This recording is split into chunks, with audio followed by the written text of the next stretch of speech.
I'm going to show you how to replace this old tap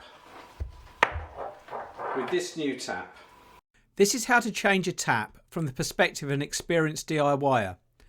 I want to show how it's done and cover the bits I found the most difficult, highlighting the tips I found the most useful over the years. I would strongly recommend watching a couple of other how-to videos on YouTube to get different opinions and approaches before starting.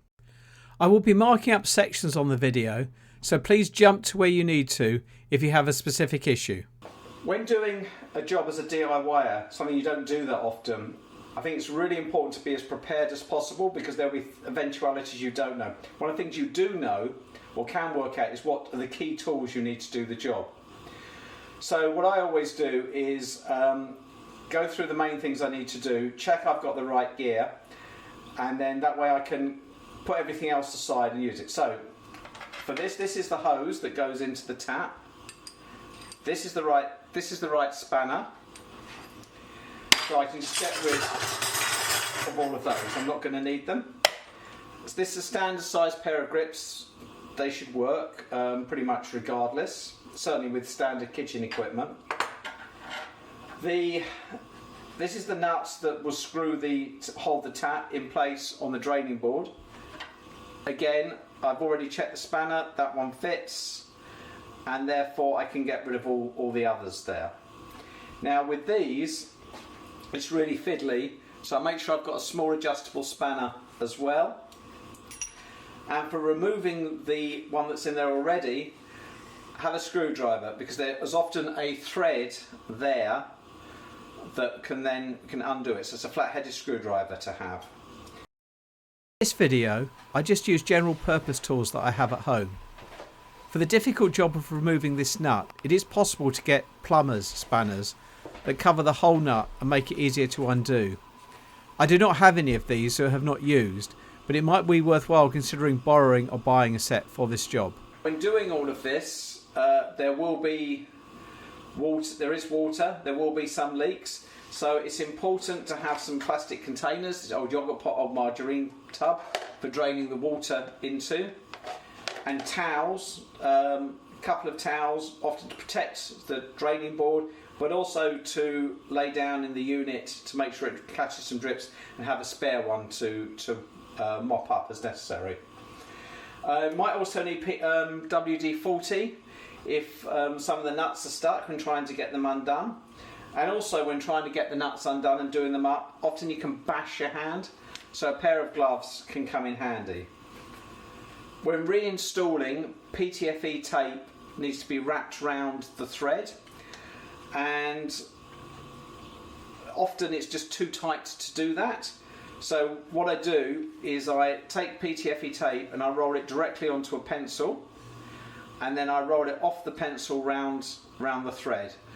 That seems to generally work very well. Now just a key thing whilst on winding, when doing things up, is clockwise, or right for tight, another good way of memorising it. And for undoing is anti-clockwise or left for loose. Both of those help to remember, and you don't try and move the nut or screw in the wrong direction. Now again, another hot tip is to make sure you start these things in the morning, and to do it when your local plumber's merchant is open, and know the hours of your local plumber's merchant, because it's quite likely, it's quite possible something will break. In the instance of doing these taps, I know that these are not long enough. This is 300mm and I'm going to need a 450mm, so I need to go and get one of those. The other thing a pencil is useful for is often you need to mark things up, so for marking hot or cold on the hoses. Now hopefully nothing will go wrong, and you've got the isolation valves and taps under the sink, but if they do, it's important that you know where the main stopcock is in the house so that you can turn all the water off if necessary. Hopefully you won't need that. Right, the first thing to do before anything else is to make sure that the water can be turned off.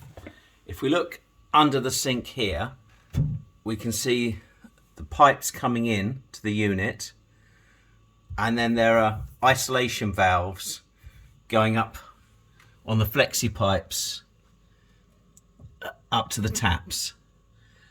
So these can both be turned on and off, so I don't need to worry about anything else. The other thing to check whilst down here is if the hot and the cold are identifiable. Fortunately here, this has got an attachment for a washing machine and red and blue for hot and cold. So I can just follow that round and know that the top pipe is hot, the bottom one is cold. If that wasn't there, what I would do would be to write a H on the hot and a C on the cold, just that when we're putting the new tap back, I know where they are. The other thing which you can do instead, or as well as, is I always take a photo or a couple of photos of how it's set up. So when I'm putting it back together again, I can see what it was done before, if necessary. Open the box and check that everything is there. In most instances, there should be the tap, 2 flexible hoses, and the fittings to attach to the sink. Okay, so now we're going to start by turning off the isolation valves. That's off.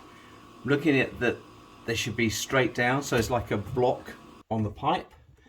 And do this one as well. It's always very important to make sure that's worked. So I'm actually going to turn the hot and cold taps on and off and check. So that's the hot on, cold on, no water's coming out. The isolation valves we saw on the kitchen sink were an unusual type. It is more likely that you will come across this type under the sink. They're very straightforward to turn on and off. You need a flat-headed screwdriver, and it's a simple case of pushing in and twisting. A good way of remembering it is, if it's a straight line up, the water can flow straight across, and if it's a line across, it's blocking the water, so the water can't get any further than that. So that's off, and that's on. So that's how to turn on and off the water on more standard isolation valves. The next thing to do is, now we've turned the water off and we've checked by turning the taps on and off that there's nothing coming through, is to lay a towel down, because there will be some leakage. Have the plastic pot ready, and now let's take the taps off. So we can do it, the nut off. So again, it's very important, we don't want to damage this joint here. So what we have to do is hold it, so holding tight and then twisting around. And again, this is fiddly. There we go, it's moving around. And now I see water is dripping. So I can get the plastic container under.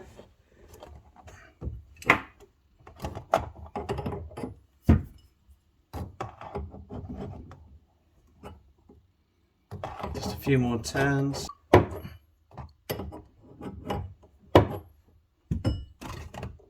And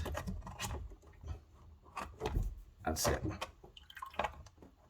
So just the last few bits of water coming down, and that's about how much water was in the pipe. So if you didn't have a towel or a plastic container, that would have gone everywhere. And again, the towel mops up the few drips that we couldn't get to. So now throw this down the sink. Is lower, so I'm actually going to need a smaller plastic container for that. So here we have a small old margarine container, and right, so again, make sure I've got the right, this hose is a pain, but it's not too bad. Just get the spanner around the right way, mole grips, or grips, sorry, on the other one, and just twist. This came away very easily. So again, I have in the past had it's been a lot more difficult to get it to turn, but this is working. Hopefully that's loose enough now. I can just use my fingers. Yeah, that one's coming off a lot easier than the other one. And here we go. Bit of water dripping out of both. Right, so that's now done. So basically, everything's disconnected, and now next stage is to take the tap off. Here we can see you got the cold hose with the blue tabs, the red one, and this is the nut that holds it on, and that's the screw thread. So what I'm going to try and do is undo this. So try that first before having a go at the nut. Okay, there is no screw thread in this one, so I'm going to have to undo the nut. Let's get a spanner. Okay, so underneath, that's the nut I need to undo. There, I'm not sure you can see that, but there's not enough room to get the spanner around. So I'm going to try taking these hoses off first and see if they will unscrew. This is obviously proving very hard to do, as I said it right at the start. Now, the hose, I can't twist it out, so I'm just going to push that right out of the way. Then that nut there, the spanner, I can't actually get in a position where I can actually get it to work. So now moved on to the small adjustable spanner, and I can just about get that to click round and manage to get it to move a little. Now it's not quite there yet, so I'm going to keep with the spanner.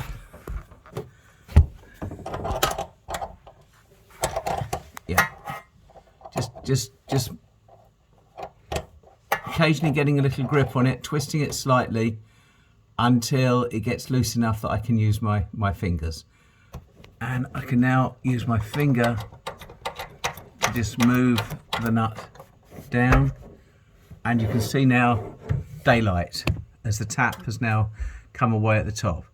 So I'll now go, I'll finish taking the nut off and then go up to the top. Now we've got this nut out from underneath, and this was the fitting that was holding it up in place.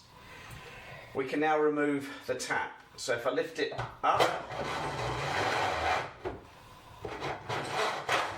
right, it won't come out straight away because you've got the two nuts on the hole. So what you have to do is push them both back down a bit, and then manoeuvre one out, and then the other should come out. So that basically, that's the whole thing removed. The next stage is to clear up the sort of gunk around here so that there's a nice clean fit for the next tap. Right, so that's that done, and then just get a towel. You want to make sure also that it's completely dry. So the next stage is to actually put our tap in. So this is the where you put the gasket in here. So that's the seal that will go there. Now these, they do just screw in, and the seal is this rubber bit here. So this makes sure the water goes straight in, hopefully without any leaks. Now putting them in, it is just straightforward and turning them in. Need to make sure they're fully in, but not over tighten. You don't want to damage the bit of rubber. And this one's partially in, and we'll just do it right up now. Again, just turn it, hand tight is good enough. So just applying that's fully in now. That's fully in. Right, the next bit is this thread. Now there's two ends to this thread, and thinking about whoever takes this tap out, you want to make sure that it is the end with the slot cut in it. I'm not sure if you can see that there, that goes at the bottom and goes up underneath. So I'm going to screw this in here now.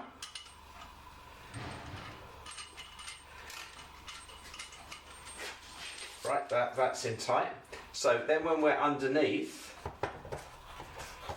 we will put these bits on, the rubber, then that metal bracket, then the nut, do them all the way up, and then I'll tighten them up underneath, and it's going to be challenging. The next thing to do is make sure you put the tap in the right way round. Now on this one, it's got a little sort of screw thread bit at the back, so that's the back, this is the front. You see this looks better. So put one nut in first, to say inverse of how we took it out.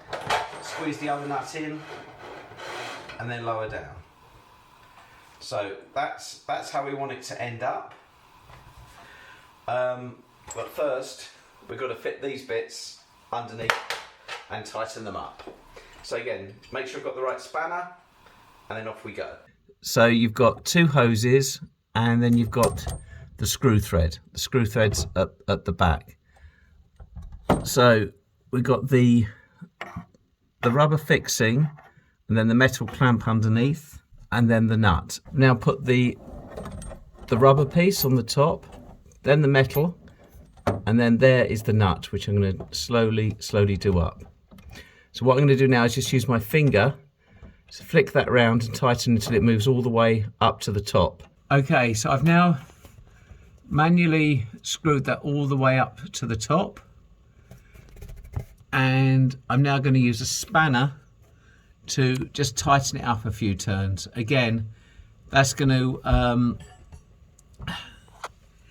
it's going to be very tight in here, but I'm somehow going to try and get that round there and then just give it a couple of turns to make sure it's tight. I simply couldn't get the spanner on the nut with the hoses there, so I've actually unscrewed the hoses. I just need to make sure I get them the right way round when I put them back on. So I can now get the spanner on here, so I will now twist it a few times, get it tight, and then put the hoses back on. Right, and that is it done up without the hoses on. And if we look at it at the top, it's all level. So now it's a question of putting the hoses on and connecting it up. So first thing I'll do is I'll connect the hoses into the hose holes at the top. And a check is the hot is on the left up here. So it'll be the left. Take the hose, insert it, and then twist. And I'll do the same with the other side. Screwed the hoses in. See them there, coming down. Now I'm going to attach them onto the pipes. Now, this is old PTFE tape on both of these. So it needs to be removed and these thoroughly cleaned, and then new tape put on, which I'll do next. So first of all, it's a question of just peeling it off, which I will do off camera, and then we'll come back. So I've just peeled all the tape off and just given them a thorough wipe to make sure they're clean. And next will be the PTFE tape. Okay, this is PTFE tape, and we wrap it round the screw threads. What it does is two things. It helps the nut go on because it's actually got Teflon in it, and it also helps seal up all the little gaps from the manufacturing process and stops the leaks. Now the problem I've got in here is that there's not enough room to wrap the tape round whilst keeping it on the reel. So what I've done is I've taken some off and I've wrapped it round a pencil. I will now use this underneath to wrap around the pipe. So here we have the tape. So what I'm going to do is I'm just going to wrap the PTFE tape around here, a few turns. Normally go for about 4 turns. There we go.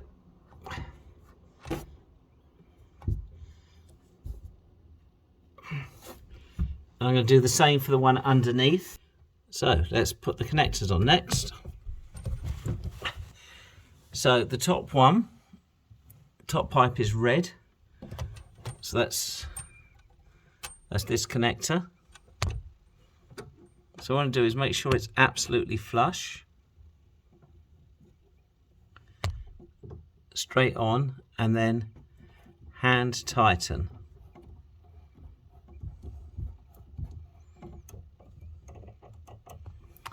And then next one's blue and the bottom one is blue. So let's put that on again, making sure it's flush, and hand tighten. Now I both tighten these up as high as I can with my fingers. The next thing I'm going to do is tighten them up fully. To do that, it's an inverse of how we took it off. I'm going to hold this with the clamps and then turn the spanner on those. Again, really plunk in here. So holding this one, then get the spanner around here and then pull down. It's awkward, but doable. Okay. So now the moment of truth. I'm going to turn the isolation valves back on. I'm going to turn them on a bit because they weren't turned off fully to start with. So see if anything leaks.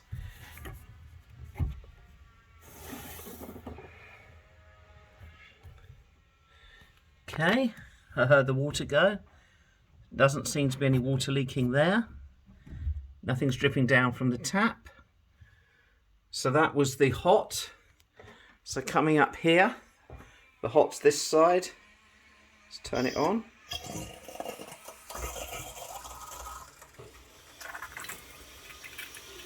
Okay, the hot water's coming out. Let's go back under here and see if there's any drips. Feels dry. Nothing there. And there's nothing running down the tap. Okay, that's good. Let's turn the hot off. Right, now for the cold. Let's turn it on a little bit and feel the pressure go through. Right, initially, doesn't seem to be any drips, feeling round. So, cold's this side. Let's turn it on. Okay, it's coming through. And under here, doesn't seem to be any drips. Don't seem to be any drips running down. So it looks like that has all worked. If there are any leaks, it's likely to be at the connection point. So turn off the water, disconnect the connection, take everything apart, clear off the old PTFE tape, clean it up really well, and then apply PTFE tape, probably more than was done before, and then repeat putting it all back together again and trying again. Make sure the nuts are tight but not over tight. It is not uncommon to have a leak the first time you change a tap. I certainly did. Don't be put off, just repeat the process and hopefully it will work next time. Okay, so it's all finished now. They are connecting up. You can see the edges of the PTFE tape there, and there's no drips or anything coming from the top. It's all held together. Now, if you are worried at all, just put an old piece of newspaper under it and leave that there for half an hour or so. If there are any drips, it will show up on the paper. That probably wouldn't be necessary, but the first time I did that, and that just gave me the confidence that everything was done before filling the cupboard back up. I am a keen DIYer and will be filming projects on an ad hoc basis as they come up. I will aim to give tips that I have found useful when tackling these jobs from the perspective of someone who doesn't do them that often. Please subscribe and thank you for watching Eclectic Experience.